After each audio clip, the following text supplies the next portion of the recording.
Assalamualaikum Dunsana. Apa kabar Dunsana kasadonya?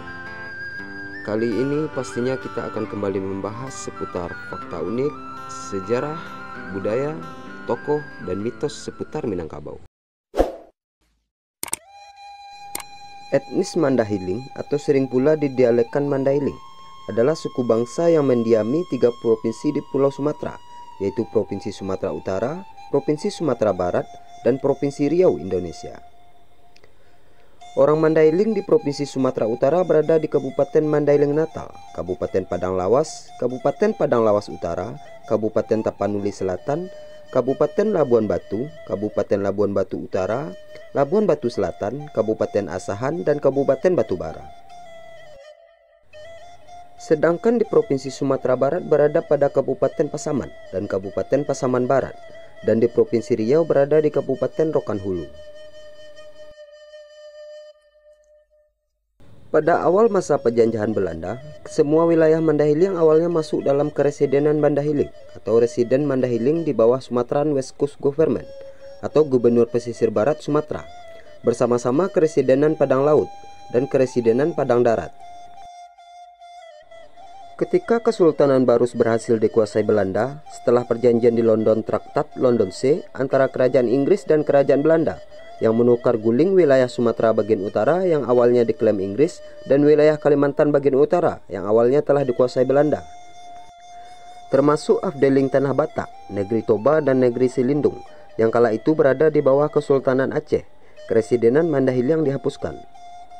Sebagian wilayah Mandailing digabungkan dalam wilayah Keresidenan Tapanuli yang berpusat di Tapian Na Uli, Tapanuli di Barus, tetapi tetap dalam West Coast Sumatran Government. Sementara itu wilayah Lubuk Sikapiang, Pasaman, dan Pasaman Barat masuk dalam Keresidenan Padang Darat dalam West Coast Sumatran Government, dan wilayah Tambusai, Rokan Hulu masuk dalam wilayah Riau Government.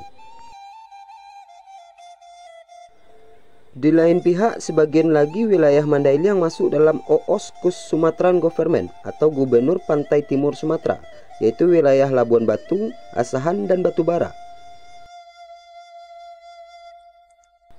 Wilayah Mandailing yang masuk dalam Keresidenan Tapanuli adalah Mandailing Natal, Mandailing Angkola, Padang Sidempuan, dan Mandailing Padang Lawas. Semenjak berdiri Keresidenan Tapanuli, ibu kota Mandailing di kota Padang Sidempuan dipindahkan secara berganti-ganti antara kota Tapanuli dan kota Padang Sidempuan. Ketika masih Keresidenan Mandailing, ibu kotanya pertama kali di Air Bangis sehingga dikenal sebagai Keresidenan Air Bangis. Kemudian pindah ke kota Nopan, lalu ke kota Panyabungan, dan terakhir adalah kota Padang Sidempuan.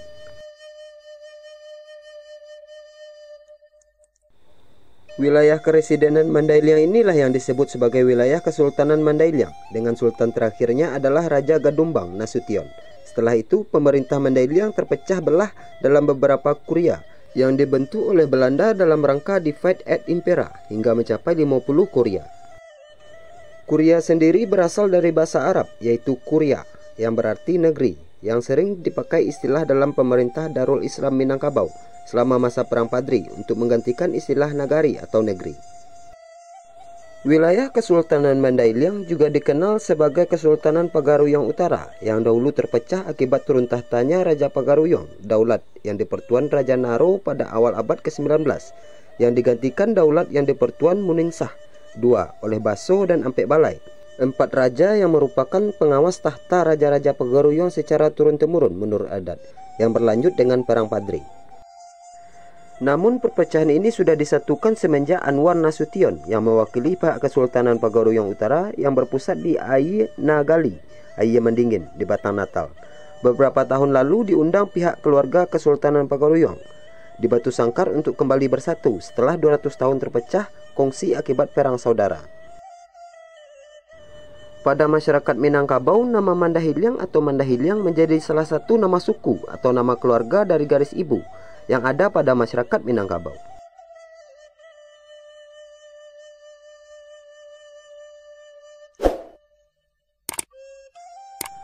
Mandailing bukan Batak.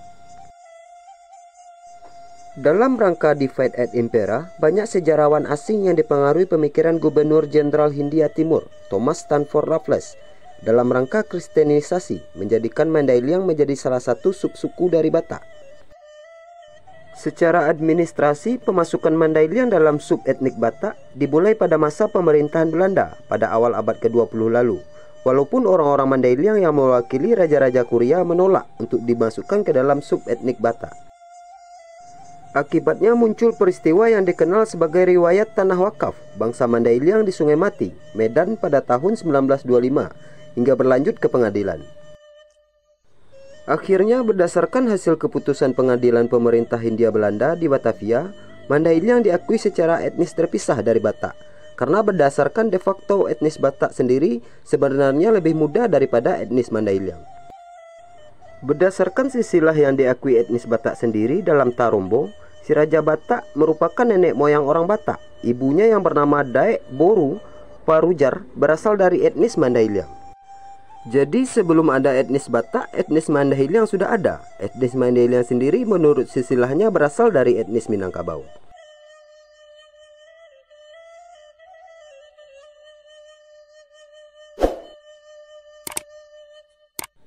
Kita coba kaji sedikit menurut asal-usul nama.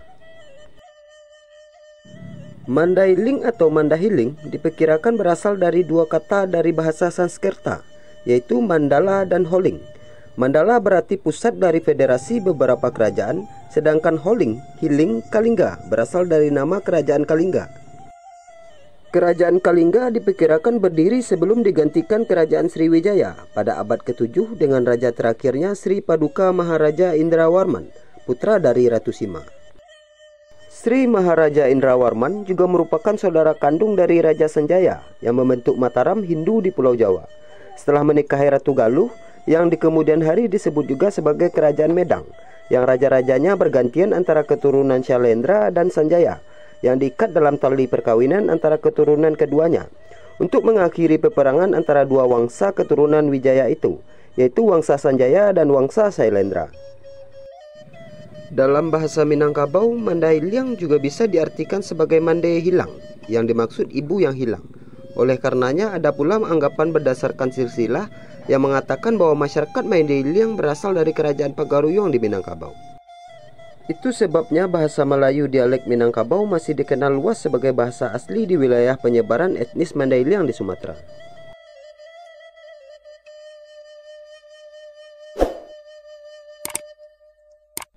Adat istiadat suku Mandailing. Suku Mandailing mempunyai aturan adat istiadat yang diatur dalam tuntunan yang bernama Surat Tumbaga Holing. Surat Tumbaga Holing biasanya selalu dibacakan dalam upacara-upacara adat. Selain itu, orang Mandailing pun mengenal tulisan yang dinamakan aksara tulak-tulak atau urap tulak-tulak, yang merupakan varian dari aksara Proto Sumatera yang berasal dari huruf Palawa. Bentuknya tidak berbeda dengan aksara Minangkabau, aksara Rencong dari Aceh, aksara Sunda kuno, dan aksara Nusantara lainnya. Meskipun etnis Mandailing mempunyai aksara yang dinamakan urap tulak-tulak dan dipergunakan untuk menulis kitab-kitab kuno yang disebut pustaha atau pustaka, tetapi hampir tidak ada sejarah yang dituliskan dalam huruf itu. Umumnya huruf itu hanya digunakan untuk menulis aturan adat dan pengobatan. Sejarah Mandailing sendiri berkaitan erat dengan sejarah Minangkabau, tetapi perbedaannya sejarah Mandailing diceritakan berdasar garis silsilah laki-laki, sementara sejarah Minangkabau berdasarkan garis silsilah perempuan. Oleh sebab itu, sejarah Mandailing umumnya tertulis dalam bahasa Minangkabau. Sistem kekerabatan. Suku Mandailing sendiri mengenal paham kekerabatan baik patrilineal maupun matrilineal. Dalam sistem patrilineal, orang Mandailing mengenal marga. Berbeda dengan orang Batak yang mengenal sampai 500 marga. Walaupun orang Mandailing jauh lebih banyak, tetapi hanya mengenal belasan marga saja. Di antaranya Lubis Singasoro, Lubis Singengu, Nasution, Harahap, Pulungan, Batubara, Parinduri, Lintang, Hasibuan, Rambe, Dali Munte atau Nai Munte, Rangkuti, Tanjung, Mardia, Daulay, Matodang, dan Huta Suhud. Umumnya marga-marga Mandailing berasal dari keturunan yang sama, yaitu berasal dari Bugis atau Lubis, sehingga tanah Mandailing disebut juga sebagai tanah Bugis, Bugih Lamo. Dan umumnya orang-orang Mandailing yang tidak mengenal pelarangan perkawinan semarga, seperti yang terjadi pada etnis Batak. Tak heran bila marga-marga di Batak bertambah banyak, karena banyaknya perkawinan semarga yang diharuskan membuat marga baru. Sementara pada etnis Mandailing hanya ada kewajiban memotong korban berupa ayam, kambing atau kerbau, tergantung status sosial orang Mandailing itu pada masyarakatnya. Marga-marga di Mandailing Julu dan Pakatan seperti berikut. Lubis yang terbagi kepada Lubis Kota Nopan dan Lubis Singosoro, Nasution, Parinduri, Batubara, Matondang, Daulay, Naimonte, Hasibuan, Pulungan. Di Mandailing Godang, Nasution juga terpecah lagi dalam beberapa marga seperti Nasution Panyambungan, Tambangan, Borotan, Lancat, Jior, Tonga, Dolo, Maga, Padoli, dan lain-lain. Di Mandailing Angkola, Lubis terpecah dalam Harahap dan Husta Suhut.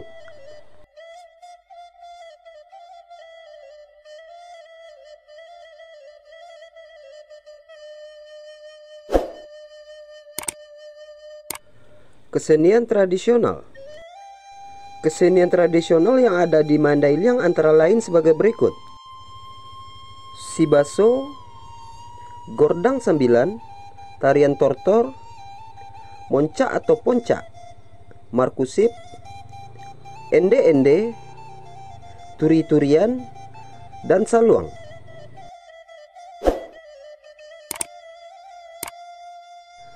Jadi sekian saja informasi yang dapat kami bagikan tentang etnis Mandailing, sejarah atau asal-usul, suku atau marga. Semoga informasinya bermanfaat dan menjadi perbandingan bagi kita semua untuk belajar sejarah, budaya, dan suku yang kita cintai ini. Banyak maaf jika ada kesalahan penulisan atau ucapan dalam video kami. Untuk para penonton kami, konten kami hanya bersifat informasi. Tidak ada kata pasti atau data valid dalam konten ini. Kami harap kita semua bisa lebih bijak dan selektif dalam menerima informasi. Terima kasih.